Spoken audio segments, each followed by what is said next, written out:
When America think they have won the battle, not knowing to them that the battle line has just been drawn. Watch this video.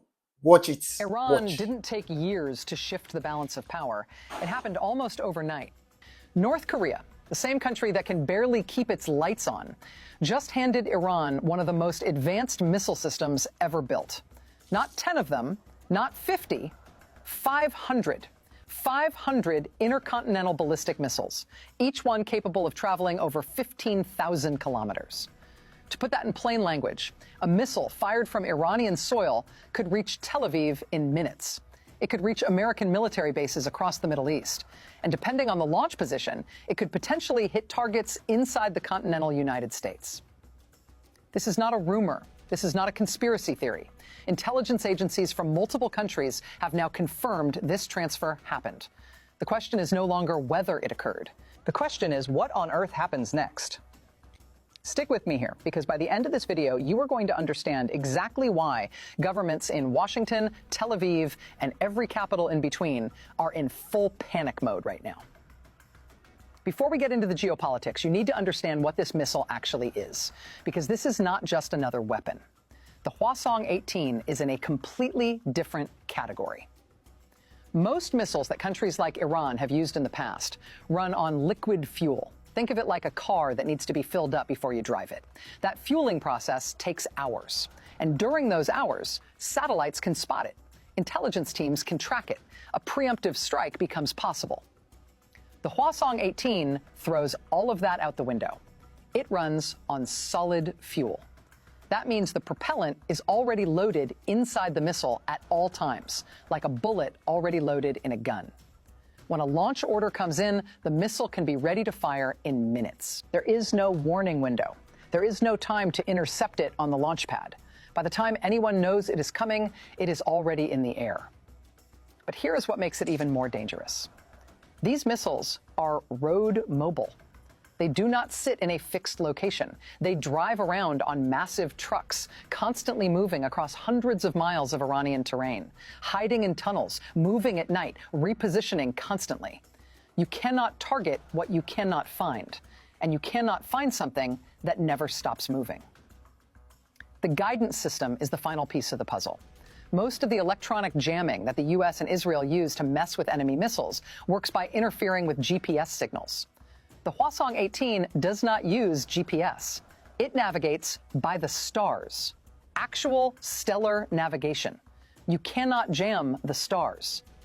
The accuracy based on test data puts it within about 100 to 150 meters of its target.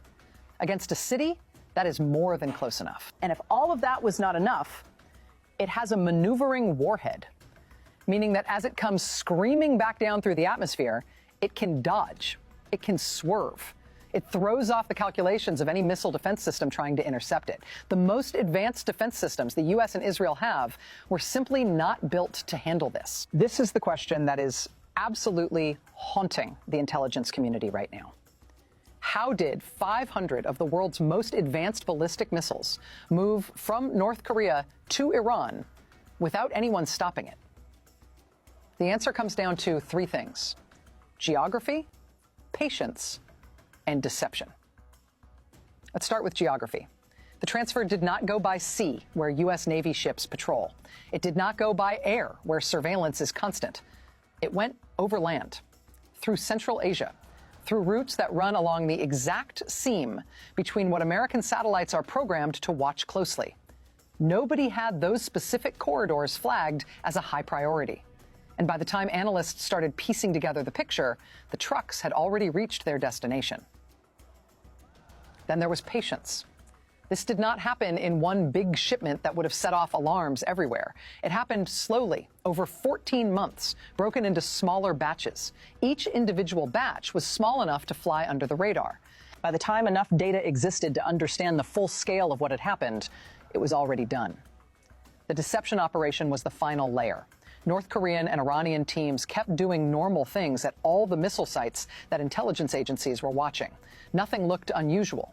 The real operation was happening somewhere else entirely, at secondary facilities that were either unknown or carefully masked. The result was that the most expensive, most sophisticated intelligence apparatus in human history missed it completely. North Korea got confidence to pull this off, partly from what happened in Ukraine. When Pyongyang moved large quantities of artillery shells to Russia, that operation largely succeeded under Western surveillance. It told North Korea they could move big weapons quietly. So they went bigger. Israel has spent decades building what is called a qualitative military edge. The idea is simple. Israel should always have better weapons, better technology, and better capability than any combination of enemies it might face. The U.S. has backed this principle with billions of dollars in military aid for half a century.